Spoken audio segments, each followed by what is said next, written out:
बुजुर्गों को प्रणाम, अपनों को नमस्कार और बच्चों को ढेर सारा प्यार। आप सबका स्वागत है झलक लाइफस्टाइल ज्योतिष चैनल पर। दोस्तों, बात हो रही थी घरेलू उत्पीड़न पर, डोमेस्टिक वायलेंस। हमने 2 वीडियोस पहले देखी। आज हम एक और चर्चा करने जा रहे हैं चंद्रमा को लेकर के इसी विषय पर कि डोमेस्टिक वायलेंस कब किस पोजीशन में हो सकता है। दोस्तों, आपने अभी देखा होगा कि अभी लेटेस्ट जो वीडियोस कुछ आए थे तो उसमें आपने देखा कि अब्यूज भी हुआ। नोएडा में अभी आपने देखा कि बहुत सारे लड़के लड़कियां जो हैं वो फिजिकल रिलेशनशिप में इन्वॉल्व थे। ये भी घटनाएं क्यों होती हैं, इसकी भी महत्वपूर्ण वजह है कि हमारी गृहस्थी बच्चों की खराब होती है। तो देखिए दोस्तों, आपको मैं बताने वाली हूं कि जब राहु और केतु दोनों जो है एक दूसरे से 7th हाउस पर होते हैं हमेशा ही, जिसे हम कहते हैं कि 180 डिग्री पर हैं। वो अलग अलग घरों में होते हैं। अगर पहले में राहु है तो 7th में केतु होगा।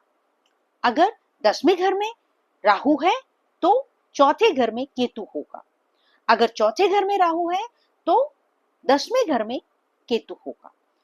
अगर छठे घर में राहु है तो 12वें घर में केतु होगा। मतलब जो एक 7वां घर है वह दूसरा ग्रह होगा राहु और केतु, क्योंकि वह एक दानव का सिर और शरीर कहा जाता है। तो उसके ही 2 ये नोड हैं, साउथ नोड या नॉर्थ नोड भी हम कहते हैं एस्ट्रोलॉजी में। तो यहाँ मैं आपको दिखाने जा रही हूँ अपने बोर्ड के ऊपर बना करके, ताकि आपको बिल्कुल क्लियर हो। देखिए, जैसे आप देख सकते हैं ये कि यहाँ पर ये राहु है। अगर किसी की पत्री में 1st हाउस में राहु है और 7th हाउस में केतु है। अब चंद्रमा जो है 10th हाउस में आ गया है। तो इस केस में, और शुक्र आप देख रहे हैं कि इधर है 5th हाउस में है। शुक्र जो है 5th हाउस में, मतलब राहु और केतु का ये एक्सिस है। राहु ऐसे घूमेगा और ऐसे, तो क्या होगा कि चंद्रमा जो है वो राहु और केतु के काल सर्प दोष जिसे हम कहते हैं उसमें आ जाएगा, और शुक्र दूसरी तरफ है। तो इसमें दोस्तों डोमेस्टिक वायलेंस के बहुत ज्यादा चांसेस हैं, 90% चांसेस हैं कि वहां पे डोमेस्टिक वायलेंस होगा। जैसा कि मैंने आपको बताया था कि चंद्र शनि, जब चंद्र शनि, मैंने 10th हाउस में बताया था, तो मैंने कहा था कि जो लाइफ पार्टनर 7th हाउस, उसकी जो मदर होंगी उसकी वजह से गृहस्थी जो है वो खराब हो सकती है। तो यहाँ पे चंद्र शनि नहीं है, खाली चंद्रमा है, लेकिन राहु और केतु के एक्सिस में आ गए हैं बीच में। तो यहाँ पे क्या होगा, जो पति पत्नी के बेटे और बहू का जो रिलेशन खराब होगा वो बहू की माता के द्वारा, या अगर बेटी की पत्री ऐसी है जहां पे कि चंद्रमा 10th हाउस में आ रहा है और राहु और केतु का ये एक्सिस है, तो वहां पर जो है दामाद की माता के द्वारा जो है उनके कुछ ऐसे कर्म किए जाने पर पति पत्नी के बीच में डिस्टरबेंस होगा। अब इसी एक्सिस को हम ले लेते हैं। अगर राहु जो है माना 11th हाउस में है, यहाँ पे है, उसके बाद में तो यहाँ पे होंगे केतु, यहाँ पे 5th हाउस में केतु हो गए। अब शुक्र जो है अगर यहीं पर है तो केतु के साथ हो गए, तो वैसे ही शुक्र और केतु हो गए। शुक्र पीड़ित हो गया, वैसे भी हो गया, तो भी समस्या परिवार में, गृहस्थी में आएगी। इसके बाद और संतति होने में भी समस्या आएगी। उसके बाद में अगर माना शुक्र यहाँ पर है, 4th हाउस में है, और यहाँ पर 11th हाउस में राहु है और केतु यहाँ पर है, और शुक्र जो है 4th हाउस में आ गया। अब दोस्तों 4th हाउस जो है वो माँ का घर है, माता का घर है, वहां पे शुक्र हो गया। अब अगर ये लड़की की पत्री है तो क्या होगा कि लड़की की माता के द्वारा जो है समस्या होगी।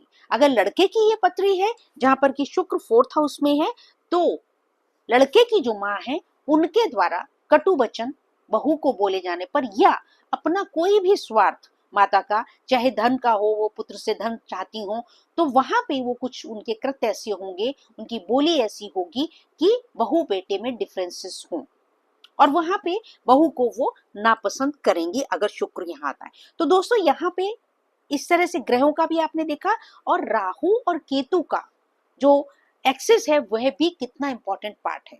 अब मान लेते हैं कि राहु जो है वो 10th हाउस में है और केतु जो है 4th हाउस में है, और शुक्र जो है वो नीचे यहाँ चले गए। शुक्र अगर यहाँ पे 5th हाउस में है और चंद्रमा जो है वो यहाँ पर है, जैसा कि आप देख रहे हैं।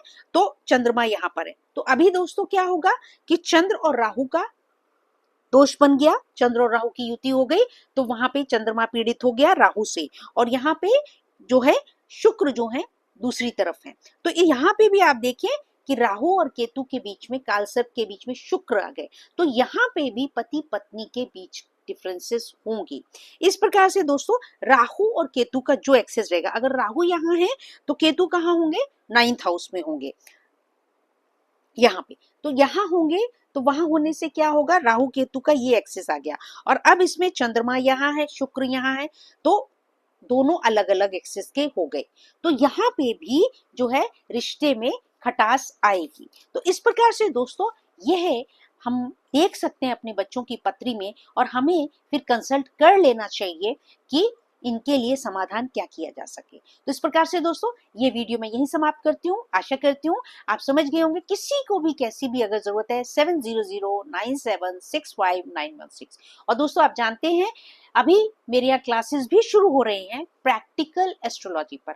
तो आपको 3 महीने का कोर्स है, आपको इतना नॉलेज हो जाएगा कि दोस्तों आप अपने घर की किसी भी व्यक्ति की पत्री देख करके यह जान सकेंगे कि इस वर्ष में किसी भी प्रकार की समस्या आ सकती है। ठीक है, रेमेडीज भी आपको दी जाएंगी, लेकिन रेमेडी आप पूरी एनालिसिस न भी कर पाए, लेकिन आप इस मेरे कोर्स में इतना ज्ञान प्राप्त कर लेंगे कि अपने परिवार की किसी भी व्यक्ति की पत्री को आप देखेंगे। तो जो भी चाहता है, तो आप कोर्स करना चाहते हैं, ऑनलाइन क्लासेस होंगी, आप नंबर नोट करें 7009765916। तो आप मुझे कांटेक्ट करें कोर्स करने के लिए, पूरी जानकारी प्राप्त करने के लिए। Thank you very much, love you all. दोस्तों इस वीडियो को ज्यादा से ज्यादा शेयर करें ताकि ज्यादा से ज्यादा लोगों को लाभ हो सके। आपको मालूम नहीं, आपके माध्यम से कोई भी दुखी परिवार को उनको लाभ हो, उनको समस्या का समाधान मिल सके। तो इसलिए प्लीज शेयर जरूर करें वीडियो को। Thank you very much, love you all.